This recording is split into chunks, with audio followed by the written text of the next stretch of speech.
வணக்கம், welcome to Dhanalakshmi Manoharan entertainers.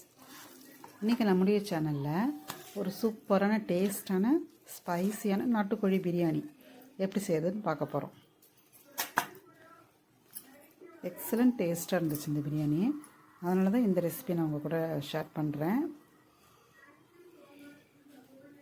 நல்லா ட்ரையாக இல்லாமல் நல்லா ஸ்பைஸியாக சூப்பராக இருந்துச்சு. இதனோட ரெசிபியை நான் இப்போ உங்களோட ஷேர் பண்ணுறேன்.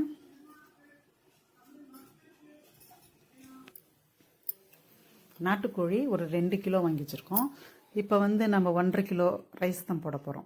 எப்பயுமே நம்ம 1 கிலோ அரிசிக்கு 1 கிலோ கறியோ சிக்கனோ சேர்த்துவோம் இல்லையா?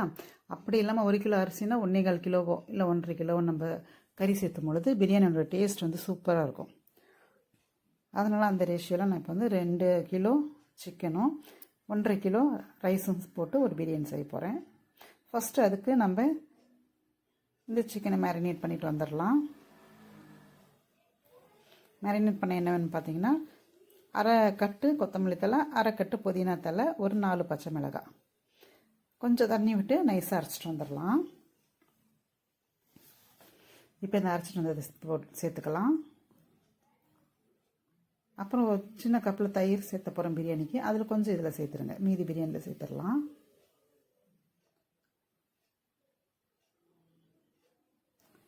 அதே போல் 3 டேபிள் ஸ்பூன் இஞ்சி பூண்டு விழுது பிரியாணி போட போகிறோம். அதில் 1 டேபிள் ஸ்பூன் இங்கே போட்டுட்டு 2 டேபிள் ஸ்பூன் பிரியாணியில் போட்டுக்கலாம். 1 டீஸ்பூன் கறி மசால், 1 டீஸ்பூன் சிக்கன் மசால்,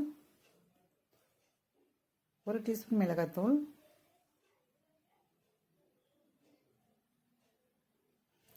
கொஞ்சம் உப்பு சேர்த்து நல்ல கறியை இதில் பிரட்டி விட்டுலாம். சிக்கனை நல்லா பிரட்டி எடுத்துடலாம். பிரட்டி அப்படியே எடுத்து வச்சுருங்க. ஒரு அரை மணி நேரம் ஊறட்டும்.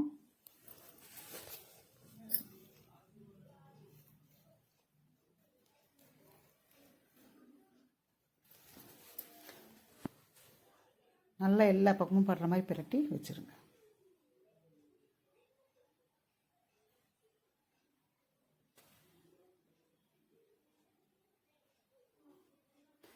இப்போ 4 கப் 1.5 கிலோ அரிசி எனக்கு நான் எடுத்த டம்ளரில் 4 கப் அளவுக்கு வந்துச்சு. நான் இன்றைக்கி சீரக சம்பாவில் தான் பிரியாணி செய்ய போகிறேன். சீரக சம்பா நல்ல டேஸ்ட் கொடுக்கும் பிரியாணிக்கு. இப்போ அடுப்பில் குக்கர் வச்சுக்கோங்க. 2 டேபிள் ஸ்பூன் ஆயிலும் 2 டேபிள் ஸ்பூன் நெய்யும் சேர்த்துக்கோங்க. ஸ்டார்டிங்கில் நெய் ஊற்றி வணக்கும் பொழுது பிரியாணிக்கு நல்ல வாசனை கிடைக்கும்.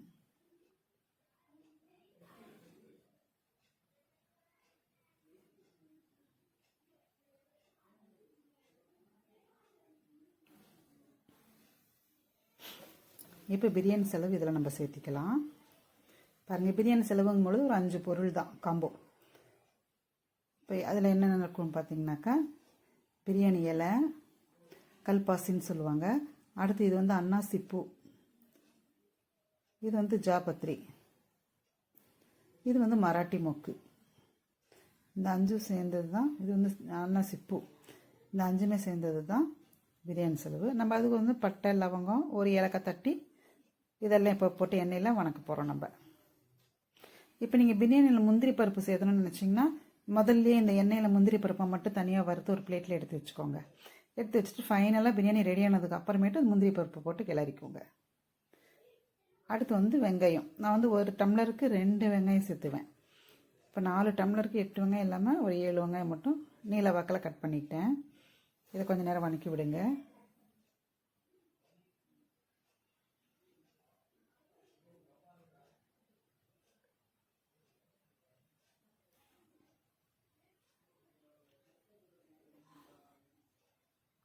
இது கொஞ்சம் நேரம் வணங்கட்டும்.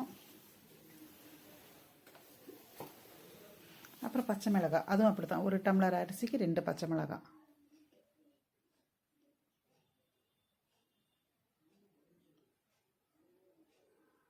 இஞ்சி பூண்டு விழுது ஒரு 2 டேபிள் ஸ்பூன்.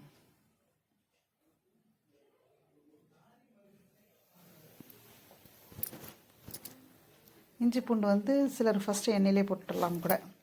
ஆனால் அது எண்ணெயிலே முதல்ல இஞ்சி பூண்டு போட்டு வணக்கும் பொழுது அப்படியே அடி பிடிக்கிற மாதிரி இருக்கும். அதனால் இந்த மசாலாம் போட்டு அப்புறம் இஞ்சி பூண்டு போட்டு வணக்கும் பொழுது அந்தளவுக்கு அடி பிடிக்காது.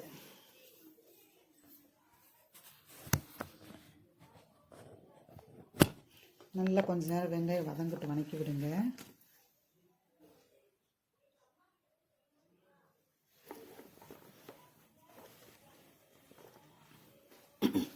அடுத்து தக்காளி அதை போடுவோம். ஒரு டம்ளருக்கு 3 தக்காளி சேர்த்துவேன் நான். அப்போ 4 டம்ளருக்கு 12 தக்காளி வருது. ஒரு 10 தக்காளி சேர்த்துருக்கேன். தக்காளி அதிகமாக சேர்த்துன்னு நினச்சிக்காதீங்க. சிலர் வந்து தக்காளி சேர்த்துனா புளிக்கும்னு நினைப்பாங்க. ஆனால் அதுக்குண்டான ஸ்பைசஸ் நம்ம நல்லா உரைக்க போட்டுட்டோம்னாக்கா சூப்பரான டேஸ்ட்டு கொடுக்கும் பிரியாணிக்கு. அதனால் தக்காளி வந்து 10 தக்காளி போட்டிருக்கும் பொழுது தான் பிரியாணி ட்ரை ஆகாமல் இருக்கும். அந்த அரிசியெல்லாம் அப்படி ட்ரை ஆன மாதிரி இருக்கும்ல, அப்படிலாம் இல்லாமல் நல்லா பசவாக இருக்கும் பிரியாணி. சூப்பராக இருக்கும். தேவையான உப்பு போட்டு நல்லா வதக்குங்க. தொக்கு பதத்துக்கு வதக்கி எடுத்துருங்க. என்னதான் பிரியாணி செஞ்சாலும் எங்கள் வீட்டில் வந்து ரசம் சாப்பாடு கேட்பாங்க. அதனால் ரசமும் சாதமும் ரெடி ஆகிட்டுருக்கு.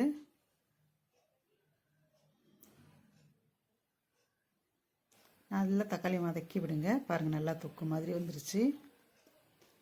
இந்த மாதிரி எந்த டிஷ்ஷுக்குமே தக்காளி நல்லா தொக்கு மாதிரி வதக்கிட்டு செஞ்சிங்கன்னா சூப்பராக இருக்கும் டேஸ்ட்டு. இப்போ மேரினேட் பண்ண சிக்கனை சேர்த்துக்கோங்க.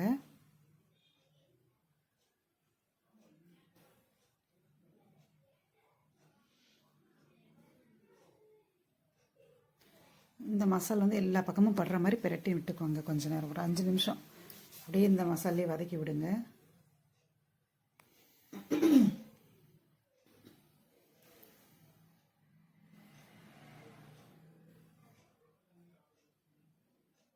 அது ரைத்தா ரெடி ஆயிடுச்சு.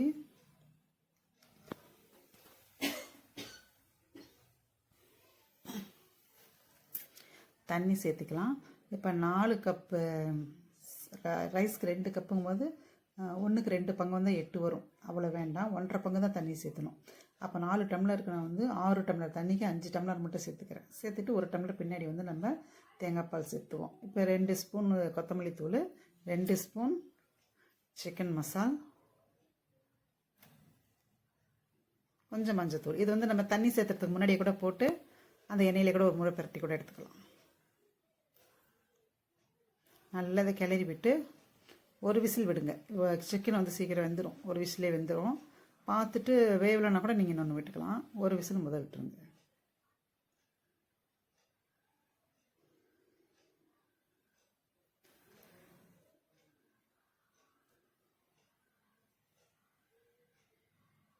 பாருங்கள், நல்லா ஒரு விசில் விட்டாச்சு. சிக்கனில் வெந்துருச்சுன்னு செக் பண்ணிக்கோங்க. இது அதே போல் உப்பு காரமும் செக் பண்ணிக்கோங்க. இப்போ நம்ம தேங்காய் பால் நல்லா ஒரு பெரிய மூடியிலேருந்து எடுத்தால் தேங்காய் பால் 1 டம்ளர் சேர்த்து நல்லா கலந்து விட்டுட்டு உப்பு காரம் நல்லா பார்த்துக்கோங்க. பார்த்துட்டு இப்போ நம்ம ரைஸ் சேர்த்துக்கலாம். தண்ணி நல்லா கொதிச்சதும் ரைஸ்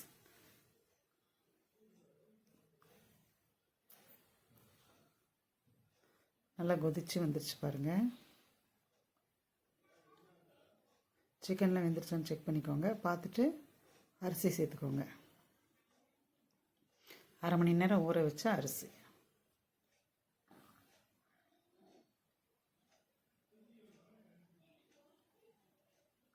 இப்போ இது நல்லா ஃபுல்லாக கிளறி விட்டுட்டு மூடி போட்டு க்ளோஸ் பண்ணிக்கலாம். ஆனால் விசில் விட வேண்டாம். இதுக்கு மேலே விசில் விட வேண்டாம். மூடி போட்டு நல்லா டைட்டாக க்ளோஸ் பண்ணிவிட்டு மேலே ஆவி வர்ற வரைக்கும் வெயிட் பண்ணுங்கள். பாருங்கள், ஆவி வருது. ஆவி வந்ததுன்னா அடுப்பு ஆஃப் பண்ணிவிட்டு ஆவியை கண்ட்ரோல் இதாகிடணும். ஆவி ரிலீஸ் ஆகிடணும் ஃபுல்லாக. அப்புறமேட்டு நம்ம லிட்டை வந்து ஓப்பன் பண்ணலாம்.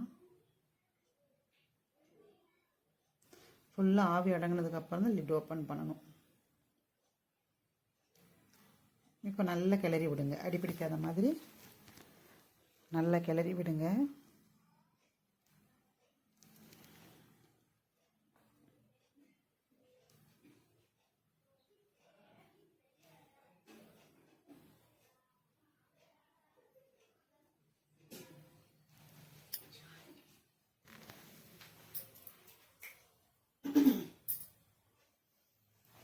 இப்போ கொஞ்சம் நெய் விற்றுக்கோங்க.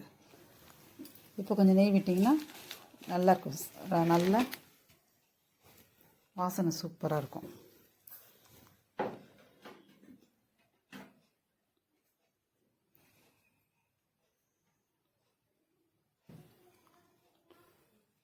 இப்போ திரும்பி இன்னொரு முறை மூடி வச்சுருங்க. மூடி வச்சுட்டு திரும்ப ஆவி வர வரைக்கும் வெயிட் பண்ணுங்கள்.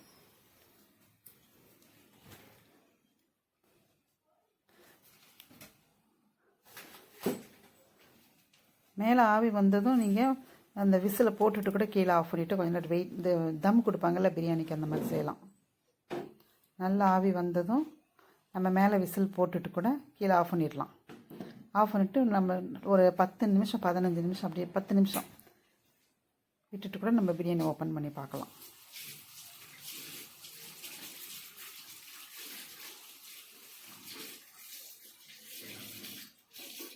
நல்ல ஒரு முறை கிளறி விடுங்க. சூப்பரான வாசனையோட செம்ம டேஸ்ட்டாக சிக்கன் பிரியாணி ரெடி ஆகிடுச்சு பாருங்கள். அந்த விசில் போட்டு ஒரு 10 நிமிஷம் நம்ம அடுப்பை ஆஃப் பண்ணிவிட்டு வைக்கிறது தான் தம்மு கொடுக்குற மாதிரி நல்லாயிருக்கும்.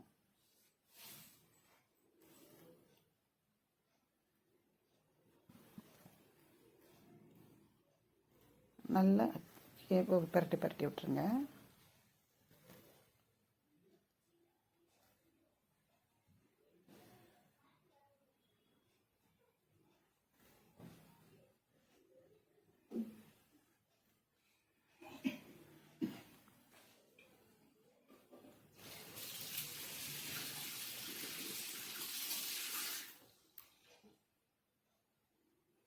சூப்பரான சிக்கன் பிரியாணி ரெடி ஆகிடுச்சு பாருங்கள்.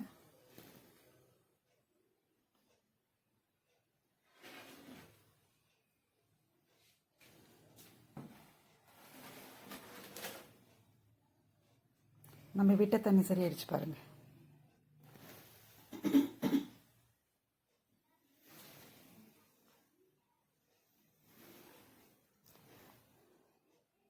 டேஸ்டி ஸ்பைசி நாட்டுக்கோழி பிரியாணி ரெடி ஆயிடுச்சு.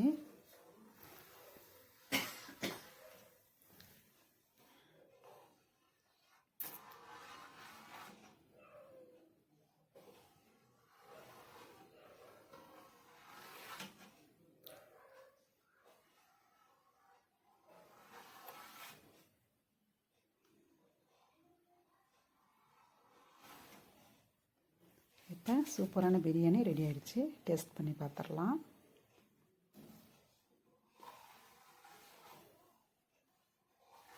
நல்லா சூடாக இருக்குது. சூப்பராக இருக்குது. இந்த தேங்காய் பால் சேர்த்து செஞ்சுருக்கிறதுனால அந்த சிக்கனோட ஸ்மெல் அதெல்லாம் இல்லாமல் நல்லா சூப்பராக இருக்குது, செம்மையாக இருக்குது. நம்முடைய சேனலுக்கு லைக் பண்ணுங்கள், ஷேர் பண்ணுங்கள், சப்ஸ்கிரைப் பண்ணுங்கள். தேங்க்யூ.